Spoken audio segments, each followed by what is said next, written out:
Ria, kom ons gesels bietjie oor jou enkelsnit hakke. Oh yeah, party song. Hoe het hakke gebeur? Ek en Roel Frits van Sondagkraal, ek sê vir hom, ek sê, ja, julle judge, julle wie sulke diep liedjies skryf, judge altyd ons pop liedjies skrywers en popsangers. Kan jy, dit is moeilik, ek sê vir hom, is moeilik om 'n danshit te skryf, Ja. as jy nie AI nie. So, nou gaan ek jou uitdaag om een vir my te skryf. Don't use AI, please, we can all do that. Jy gaan een vir my skryf, wat ek, na Leon Barnard, my gunsteling verwerker op aarde vir videomusiek. So, toe skryf hy dit vir my, toe hy begin sing.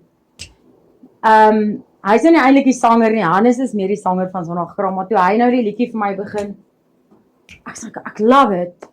Bel vir Leon, toe, ons het gaan opneem, ja, 'n musiekvideo gedoen.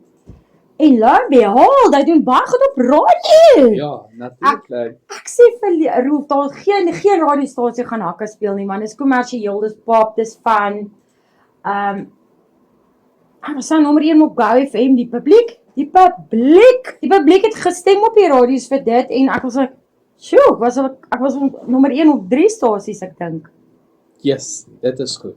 Ja, Dis kyk, fantasties. genade van bo, maar jou fans, jou followers is alles. Hulle is alles. Die publiek is alles, jou publiek is alles.